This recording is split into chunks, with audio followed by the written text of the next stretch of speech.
Hablaremos y conoceremos sobre el grandioso mundo de la mitología griega y su legado. Pero principalmente la mitología es esa agrupación de estudios sociales que se crean en una comunidad como tal.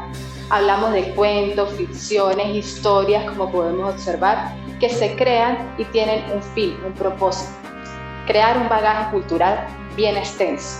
Pero entonces, ¿qué nos han dejado los griegos? Los griegos han creado una nueva religión en su tiempo, tan seriamente considerada como las principales y el legado más excelso que tenemos.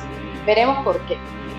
En sus inicios, la cultura o la tradición oral fue su fuerte, considerados como los principales creadores literarios que podemos conocer, con sus cuentos, ficciones, historias o mitos que tienen representación de dioses, héroes legendarios y semidioses, con una característica fundamental y principal: tienen poderes sobrenaturales y resaltan sobre todos los demás. En la mitología griega era muy común ver y observar que esta cultura se fue creciendo, prolongando e incluso llegó hasta la actualidad, como fuente o inspiración de estudio de nuestro propio comportamiento humano. Mito y sociedad siguen estando muy unidos por esa relación que tiene sobre el estudio de la conducta humana y, por qué no, la cultura universal. Los dioses eran representaciones de la época, una manera de ver el mundo. Nos hablan los autores de que los griegos fueron los más excelsos, imaginativos, vivaces y creativos, con obras literarias que sobrepasaron los tiempos y que formaron parte de la cultura de la época hasta crearon una religión. Y esa religión no tenía otro nombre que los mitos, con grandes héroes y detalles en la historia como Zeus, Poseidón, que se caracterizaban por su fuerza, su virtud y sobre todo su capacidad de dominar el ambiente que los rodeaba. Ellos tienen una facultad principal: que tienen cualidades humanas, se pueden introducir en la vida del hombre sin que nadie lo notara. Es su poder divino. Pero son considerados un poco más caprichosos que incluso que los humanos. En la mitología podemos observar que el arqueotipo y el estereotipo son dos elementos principales para su estudio. Si hablamos de arquetipos, son esas representación de la cultura del hombre a través de los mitos, y lo podemos observar de las tragedias tomadas de Sófocles, donde se habla del complejo de Edipo y más adelante de su contraparte, el complejo de Electra.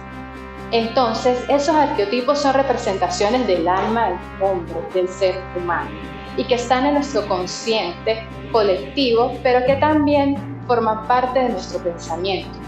¿Por qué? Porque vienen de una construcción colectiva cultural, que forma parte de nuestro día a día. Para representar esas actitudes que tienen los dioses, los hombres hacen uso de la construcción personal. Los sentimientos como el amor, el miedo, la traición, forman parte del día a día, y para representarlos usamos ese elemento individual que tenemos. Y para compartirlos o interpretarlos usamos el colectivo imaginario en general, es decir, cómo influye la sociedad en nuestro día a día. Si volvemos nuevamente a la historia de los mitos, tenemos grandes representaciones de poder bajo la figura de Zeus. Tenemos otra representación un poco más dinámica como Poseidón, considerado uno de los dioses más polémicos de la historia, y Hades, su contraparte, que tocó vivir en una época donde las almas prácticamente se le entregaban, y en un momento, en uno de los mitos, eso se detiene y ya veremos por qué. Y Hades demuestra su poder. Iniciamos nuevamente también con las interpretaciones que han dado grandes filósofos. Tenemos la de Sísifo, Albert Camus, donde él nos habla la teoría del absurdo. ¿Será que la mitología griega nos dejó dos legados? O el castigo o la resignación, o la esperanza del día a día, o que el hombre en su cotidianidad será feliz. Eso lo podemos comprender si escuchamos y leemos los mitos donde Sísifo es la figura principal, y al igual que Prometeo. Vamos con ese primer personaje, Sísifo. ¿Quién fue él? Él fue uno de los hombres, porque una persona humana que logró engañar a los dioses en varias oportunidades. ¿Cómo lo hizo? Porque tenía una virtud.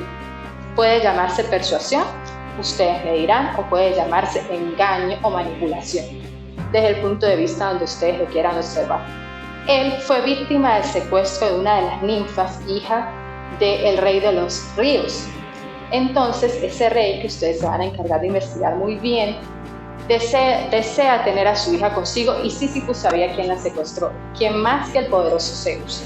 Al tener esa información tan valiosa, él logra obtener una virtud, y es estar en la tierra, vivir feliz sin tener el castigo de los dioses divinos. Él se escapa de Zeus, principalmente, y luego logra escapar también de Hades, del destino de la muerte. Sísifo, por ese doble traición, por su rebeldía, por así decirlo, es castigado duramente según la mitología, tanto por Zeus como por Hades. Y la filosofía del absurdo nos habla de que él se le dio una tarea, subir una larga roca, y esa roca, cuando llegaba allá a la cumbre, ella volvía a caer. Ahí bondadosamente y de manera muy espléndida, Albert Camus nos explica la filosofía del absurdo y la cotidianidad del hombre. O Sísifo de verdad está siendo castigado y torturado por repetir una y otra vez la misma tarea, o Sísifo es feliz en su cotidianidad. Dice que el hombre, cuando es consciente de lo que está haciendo en su día a día, puede llegar a sentirse perturbado. O si le encuentra sentido a su día a día, esa situación no va a pasar y va a ser feliz. Él cierra su grandiosa obra diciendo lo siguiente: imaginémonos a Sísifo feliz. Tenemos otra figura, será parte del legado que nos dejaron los grandes griegos. Tenemos a Narciso. Se habla de hedonismo cuando nombramos a Narciso en la actualidad. Inclusive en muchas expresiones de nuestra cotidianidad logramos usar esa palabra para relacionar la actitud de alguna que otra persona, incluso de una figura pública. Pero ¿quién fue él en la mitología? Fue considerado el hombre más hermoso. Él no conocía su forma de ser, no conocía esa cualidad, y cuando la llegó a conocer se enamoró tan perdidamente de su reflejo que no pudo salir de allí de la impresión, y no importaba nada más. Le rompe el corazón a toda la que se le quería acercar, y una de las ninfas pide venganza que se hace realidad. Y Narciso muere enamorado de sí mismo, desilusionado, y también ya en el inframundo él sigue torturado por su propio reflejo. La venganza llegó mucho más allá.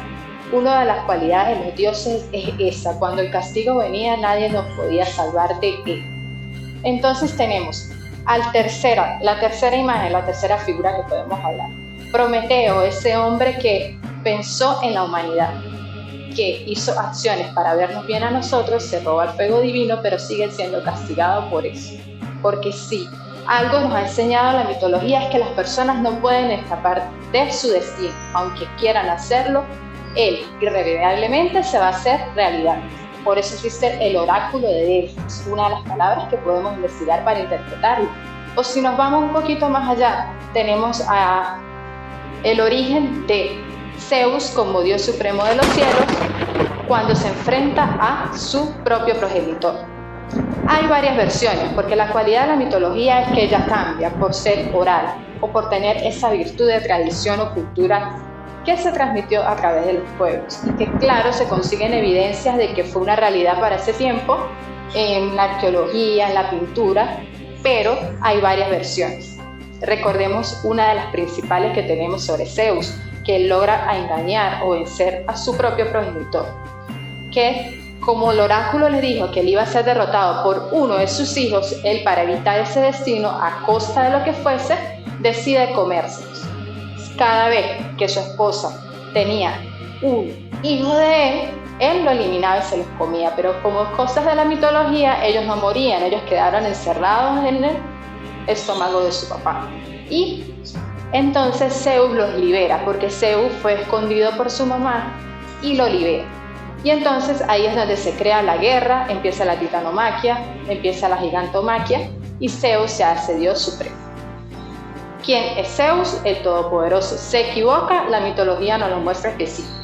Era un dios que tomaba lo que quisiese en el momento que fuese, y que también castigaba muy duramente. Pero también se le conoció como un hombre, aunque distraído, bastante correcto en el sentido de hacer justicia. Justicia cuando le convenía en uno o que otro motivo oculto. Y entonces tenemos también a los mitos como Medusa y todas esas figuras que ustedes pueden explorar al leer la literatura y que podemos relacionar con la realidad actual, como lo hizo Albert Camus, como lo hacen bastantes escritores para comprender el contexto actual que nos rodea. ¿Será que ese legado de valores está existente hoy en día? ¿Lo seguimos viendo en los estereotipos o los arquetipos humanos? Bueno, allá lo dejamos con la literatura, hay que explorarla, hay que conocer mucho más de este mundo griego para poder comprender y analizar y, por qué no, dar nuestro punto de vista sobre las actitudes de aquellos dioses. Muchas gracias.